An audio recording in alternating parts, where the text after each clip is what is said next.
I'm going to teach you right now the 3 steps to doing a good summoning.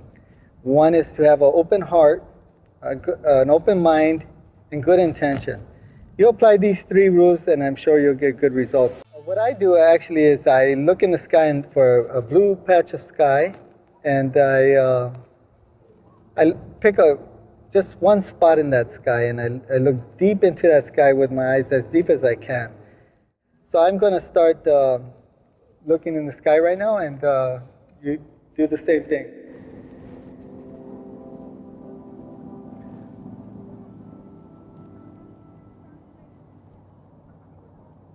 And I call them at the same time I'm looking out there, project that thought, and they pick it up and they come down. We are like transmitters, and we have this ability. I don't verbally do it, I do it telepathically.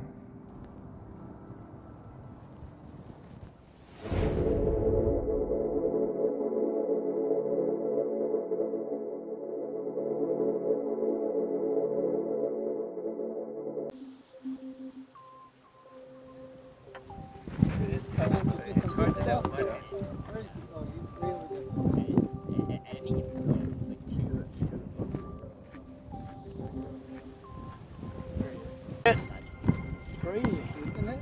It's always been pretty simple, just going out there and applying my technique and telling them to show up, and they do show up. Where? One right here to the right, about 3:30, 3:20. They're not here to harm us, as many people might say out there, so don't be afraid to spread the news and to go out there and share the news especially.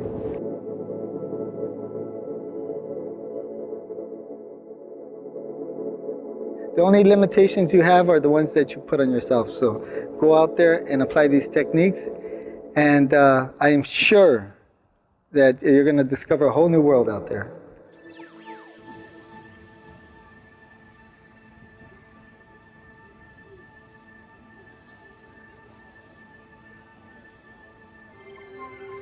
So I wish you luck in using these summoning techniques, and I wish you the greatest success at what your relationship with these extraterrestrials, which I call angels.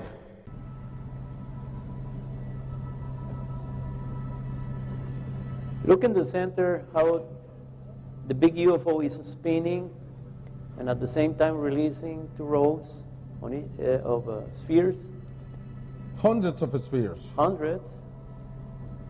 So the spheres went away, and then the big UFO slowed down the rotation. But wait to see what happened next. Then 4 little spheres come around and go around the object, like recognizing the mother, and going now away. And they come back and they create what we call fleet. Probably this is a very important video, because for the first time we now know how these spheres come. This is the second video. By Alfredo Carrillo. Look. Releasing so many. Yeah. You see, it's in the opposite direction, and now they look black. But it's exactly the same. We have been able to see every detail, and you can see how they look intelligent. They're not just going away, they're in a line. The object now is spinning up and slowing down. This is a comparison of both videos. Do you like it? Well, this is something, let me tell you, huh? Certainly one of a kind. And even now, look, you cannot almost see it, but the spheres, the little black spheres, are around as the other ones are here. It's just the same moment. Because many people were saying, oh, that was created with a computer. But then, fortunately, we have the second witness. We have the name of both. We know where they were.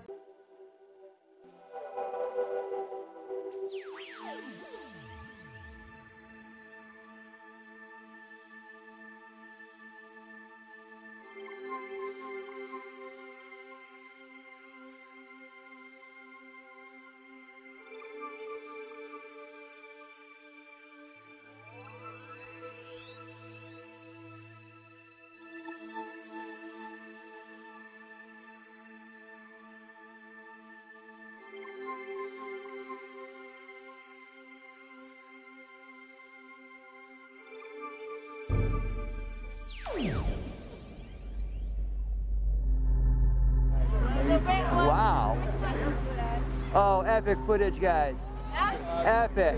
Got it, perfect. Epic footage. Oh. Wow.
There is a legend.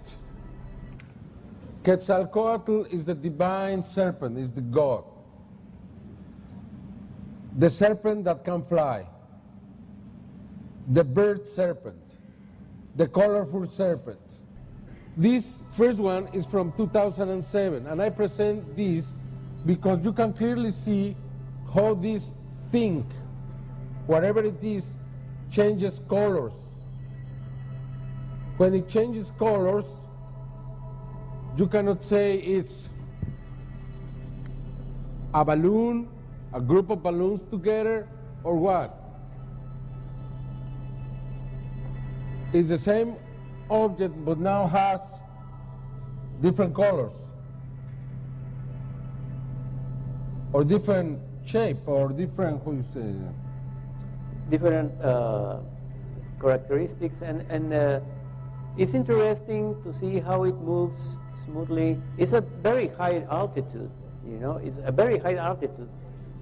So it attracts our attention, how it keeps all the time the same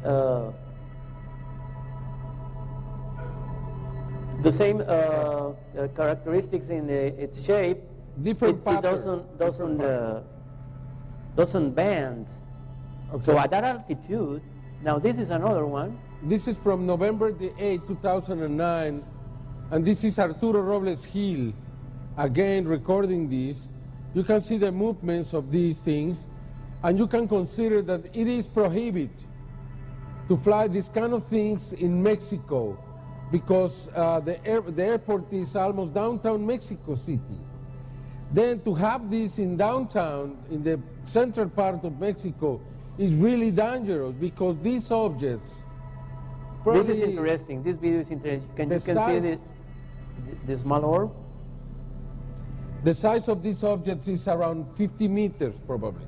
Many times these objects release spheres, or many times there are what we call the vigilante, big sphere very near.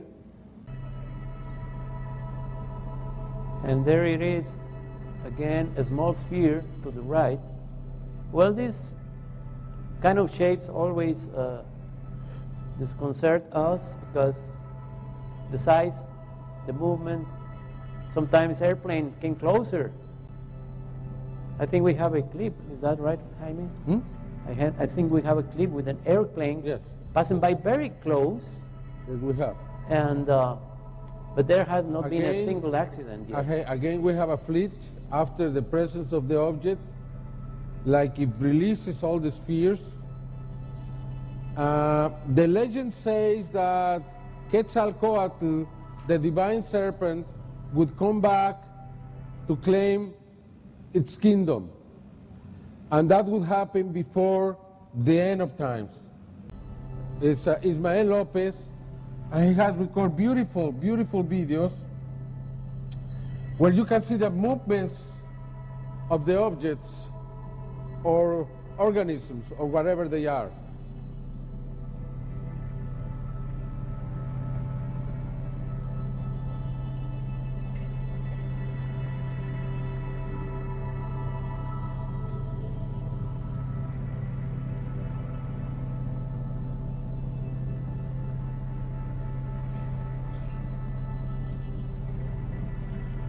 This has to be huge. This has to be more than 50 meters long, probably 100 meters, bigger than an airplane. And if an airplane confronted with these things could have an accident, a crash, even if these things go inside the turbines, would stop the airplane, even if they were balloons, then this is terribly dangerous. Sometimes they are with us, what we call a sentinel, a little sphere that watches very close to the big object. You can see that, and look how fast both are moving now.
And thanks for joining us. I'm Trisha Keene. And I'm Steve Wolford. Well, let's take another trip back into the realm of paranormal tonight. Last night we had ghost hunters, now UFOs. That's right, and there is a Las Vegas guy making an extraordinary claim about extraterrestrials. So we sent Action News reporter Mike Dello-Stritto to check it out. Mike? All right, guys, just listen up here. This guy says the Old Testament, written in Hebrew, taught him how to summon UFOs. All right, he says he can also do this on command, and he adds he's been doing it for 25 years, keeping all of it secret until now. These beings are here. They are here. They're just sitting right up there. We met up with Prophet Yahweh, seer of Yahweh, at Doolittle Park off Lake Mead. We picked the day, we picked the time, and we picked the location. Everyone's going to think you're absolutely nuts. Well, I thought I was absolutely nuts. Until he says he saw UFOs. Over the years, 1,500 of them. Can we make it 1,501 today? What do you think? I'll try it. He says the voice in his head told him to go public now. So we took him up on his offer, and we scanned the skies. Nothing but a few clouds. When the prophet started praying for a sighting, I wasn't exactly convinced. I pray, oh Yahweh, that you send a sighting so that they know that I am not mentally ill. I am not a false prophet, like those who seek to kill me say I am. I see something straight up. Oh, brother, look at it. There it is. You can barely see it, a white speck. Then another sighting. There it is. I got it. Photojournalist Jonathan Hawkins locks in on it. Let's take a closer look here. It's an orange sphere that appeared out of nowhere. I call the boss with an unexpected change in my story. I can see it clear as day. In fact, it's bright. I can't believe this. It's moving pretty fast. It's going to Nellis Air Force Base. It wants to be seen. We called Nellis to see what these things might be. Guess what? They didn't call us back. But this thing started coming back toward us. Yeah. Coming toward us now, I think. What? See, it's coming up toward us. Whoa, man! Oh, hallelujah! Then, a few seconds later, it disappeared. It's going back up in space. Prophet Yahweh isn't concerned. He says it'll be back. And I'm still not quite sure what those things were. Now, if I didn't see this for myself, I probably would have just laughed this whole thing off. Prophet Yahweh says, though, this is just the beginning. He says we're going to see a lot more of these things starting next week. And he says one will come down low enough for all of Las Vegas to see. Mike DeLlo, Channel 13 Action News.